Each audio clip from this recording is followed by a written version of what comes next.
एकदा देवाचं जमलं लग्न म्हणजे पूर्वी लग्न जमत होती, आता लग्नाचं लय अवघड झाले. मुली झाल्यात कमी त्याच्यामध्ये त्यांना आलंय डिमांड आणि पोरींच्या आयाला आले मार्केट. पोरींच्या आयाला जेवढं मार्केट आहे तेवढं कांद्याला सुद्धा नाही. लय फोकस मध्ये कुठं लग्नाला गेल्या नुसत्या शायलिंग मारतात नाकात नतला झटका.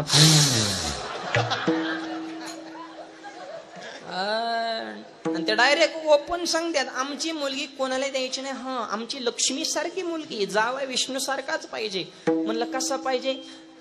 त्याला जमीन पाहिजे, नोकरी पाहिजे, दिसाय सुंदर पाहिजे आणि आईबाप नसले पाहिजे.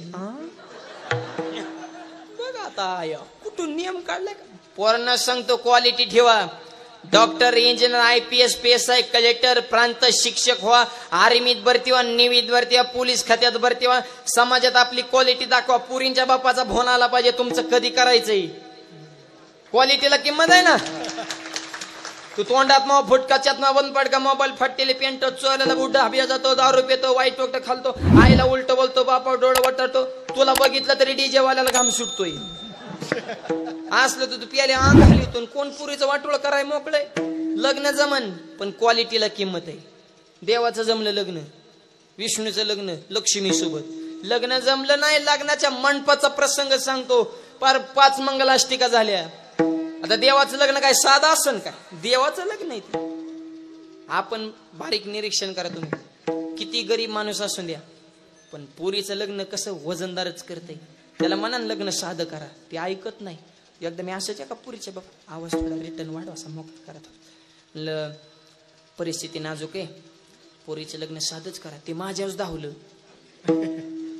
म्हणला जेमिनी की पण लग्न आय आय आय आय आका आस्तगाव म्हणलं पाहिजे. पारनेर तालुक्यात असं लग्न बघितलंच ना. म्हणलं आस्तगावला काय घेणं. आस्तगाव आलं पहिल्या पंक्तीला जीवन मांडपाला हात पुसून दुसऱ्याच्या चपला घालून गेलं. आस्तगाव बसलं व्हॉट्सअप खेळत, तू बसला बँकेचा हप्ता भरीत. अरे जरा विचार उच्च ठेवा राजाव. आणि तुम्हाला खरंच सांगतो, कर्नाटक भागामध्ये अशी प्रथा आहे की तिथं सप्त्याच्या काल्याच्या कीर्तनात लग्न आहे. आणि तीच प्रथा मी आतापर्यंत महाराष्ट्राच्या 13 गावामध्ये सुरू केली. सप्त्याच्या काल्याच्या कीर्तनात लग्न आहे. आणि त्याचा पहिला प्रयोग सातारा जिल्ह्यामध्ये मान तालुक्यात हिंगणी गावामध्ये झाला. काल्याच्या कीर्तनात लग्न. बरं काल्याच्या कीर्तनात लग्न करा अडचण काय? काय अडचण आहे? मंडप फुकटचा इथं पाहिजे आपल्याला. जेवण फुकटचं, मंडळाचा महाप्रसाद असतोच. मंडप फुकटचा, जेवण फुकटचं. बरं माणसं बी फुकटची ना. पत्रिका वाटा हिंडायची गरज आहे का? बरं ह्याचं नाव राहिलं आणि त्याचं राहिलं, हे रुसला तसला कुठं नाही का? आणि डीजेची गरज नाही. ही काय आहे? लावणी मृदंग श्रुती टाळगो शेव ब्रह्मरस हा डीजेच आहे ना. मग नवरा पाटा उभा काय रोग आलाय का? चांगल्या प्रथान चांगले विचार जरा आत्मसात करायला शिकायचे हो. देवाचं लग्न झालं, 5 मंगलाष्टिका संपल्या, वजनदार लग्न, लाखो समाज लग्नाला. ज्यावेळेस भगवान श्री विष्णू लक्ष्मी असावाला हार घालणार आहेत, लक्ष्मीने सांगितलं मालक थांबा. म्हणले का? जोपर्यंत माझे वडील लग्नाला येत नाहीत तोपर्यंत मी तुम्हाला हार घालणार नाही आणि तुमचा बी हार घालून घेणार नाही. लक्ष्मीचे वडील कोण? लक्ष्मीचे पप्पा. बरं लक्ष्मी कुठून निर्माण झाली? समुद्र. समुद्र हा लक्ष्मीचा पिता आहे. आता खरंच सांगा, समुद्र लग्नाला आल्या वराड थांबन का? थोडी झिमझिम झाली तरी माणसं थांबा. आणि समुद्र लग्नाला. भगवान श्री विष्णू म्हणले माझा ऐक, आज काय वडिलांना बोलू नको, उद्यापासून मी सासरवाडीत राहायला येतो पण आज गोळ होईल. म्हणले नाही नाही, वडील आल्याशिवाय हारच घालीत नाही, कारण पुरीचं बापाव प्रेम असतं. भगवान श्री विष्णू म्हणले प्रत्येक अवतारात हारातच कसा कुटाणा होतोय. त्या राम अवतारात बी तसंच झालं. ते रामूंच सीता बुटकी. रामाने सीतेला हार घातला पण सीता आई हातच पुन्हा रामाला हार घाला. बरं प्रभू रामचंद्र वाकाने सीतेचा हात पुराणा. काकाला कळाना, वरात ताट काळ. लक्ष्मण हुशार. लक्ष्मणाने विचार केला, भावाला हार घाला कसं वाकवायचं फक्त मलाच माहिती. लक्ष्मणजी पळत गेले आणि रामाचं दर्शन घेतलं. लग्ना दिवशी भाव पाय पडला. प्रभू रामचंद्राला कसं तरीच वाटलं. लक्ष्मणाला उठवायसाठी प्रभू रामचंद्र खाली वाकले. लक्ष्मणा नको पाय पड, उठ उठ उठ उठ. त्याला उठवाय वाकले की लक्ष्मण सीतेला, वहिनी डाऊर का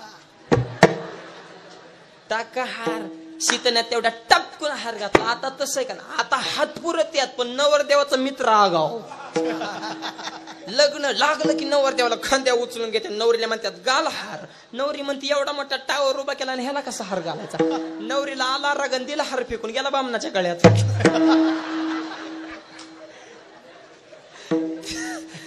तेव्हा मला नागपंचमीला पहिलेला साडी घेणं वय ना, तुझं काय वजन टोकून घेऊ का. कुठं बदल करा हे बी माणसाला कळाना. जिथं तिथं लग्नात बदल केला, सगळ्यातच बदल झाला. चपात्या बनवायचं मशीन आले, घेतलं का नाही. घेऊन टाका ना, कोर पीठ मळीत बसता. एवढंच मशीन आहे. उंडा ठेवला मशीन दाबलं की चपाती भाजूनच बाहेर. मी गेल्या वर्षी नुसतं म्हणलं होतं आंघोळीचं मशीन येणार आहे, ते आत्ताच आणलंय. 1.5 लाख रुपये किंमत आहे आंघोळीचं मशीन आहे. आला पाहुणा गावात, करायची कांगोळ. हो करायची, घाला मशीन मध्ये. पाहुणा मशीन मध्ये गेला, लाईटच गेली. इथं हाणला झटका सुरू. जनरेटर मशीन जोडलं तोवर पाहुणा मशीन मध्येच हात पाय धाड धाड धाड धाड धाड. जनरेटर मशीन जोडल्या पाहुणा बाहेर. तेव्हा मला मी चंद्रभागेत आंघोळ करतो, मी महापुरात आंघोळ करतो, पण मला मशीनीत घालू नका. अहो कुठं बदल करा हेच माणसाला कळा. ते लग्नात बदल केला. भगवान श्री विष्णू म्हणले ऐक, वडिलाला बोलवायला नको. जोपर्यंत वडील येत नाही तुम्हाला हरच घालू शकत नाही. भगवान श्री विष्णू म्हणले थांब, तुझ्या वडिलांना लगेच निमंत्रण. लगेच भगवंतानं 7 समुद्राला निमंत्रण धाडलं आणि समुद्र लग्नाला निघाला. आता समुद्र पुरीच्या लग्नाला बापदम काढीन का. समुद्र लग्नाला आला. धन धन धन धन धन. काय साधा लोट असेल काय. पावसाने कोल्हापूरला कसला कहर केलाय. सांगलीला, पुण्यात, नाशिक, ठाणे, कल्याण. पावसाची जरी एवढी ताकद आहे तर समुद्राचा किती लोटा असेल. पण हे सगळ्यात पहिल्यांदा लोटा आलेला कोणी बघितला. मंडपाच्या शेवटच्या टोक्याला कोण उभा असत. डीजे शेवट असते. देवी पिऊन फुल रंगात आलते. कसा ताल धरला टाळकरी. बघ आता टाळकरी इतक्या वेळ वाजवा वाजवा म्हणलं तरी हात हलत नव्हतं ना, आता लगेच अशी करायला लागली. लय अवघड ते नाचणारे अशी फुल देवीचीच गाणी लावली होती. देवीवर श्रद्धा असते माणसांची. मेन देवी वाईट नाही, देवी म्हणजे आई आपली माऊली, ती चांगलीच आहे पण गाणी चांगली म्हणावं. उठायचं सुटायचं आणि काही गाणी काढायची. जरेच्या चोळीला लावते सोन्याचं बटन, कित्येक आंबाचं भारी माझ्या नटन. आता ती काय ब्युटी पार्लर मध्ये जात होती का नटायला. रिद्धी स्थिती तिला नटवा. देवीला काय नटायची. अहो माऊली 24 सांगतो जे चैतन्य चक्रवर्तीची शोभा. अहो जगा मला तिच्यामुळं शोभा आहे, जगामुळं तिला नाही. तिच्यामुळं जग आनंदी अशी देवी. आणि तिची गाणी काही रस्ता होय. एका म्हाताऱ्याने गाणं काढलं. टमटम निघाला तुळजापुराला ग, आणि भांडी घासून चकाचक करा. मी म्हणलं टमटम तुळजापूरला चाललं आणि ही म्हणते भांडी घासा. काही संबंध आहे का. नंतर मला कळालं देहरूपी टमटमला सच्चिदानंद तुळजापूरला न्यायचं असेल, या देहातील काम क्रोध विकाराची भांडी तुम्हाला घासावीच लागतील. हा त्या गाण्याचा खरा अर्थ आहे. पण लोक मुळापर्यंत. आणि हे विकार कसेत माऊली सांगतात. आगी विन जाळ येते, दोरे विन बांध येते, पाष्टे विन गो येते, चिकले विन रोय. हे ज्ञान नदीचे भुजंग, विषेधरीचे वाघ, विकाराची भांडी घासायची तर तुळजापूरच.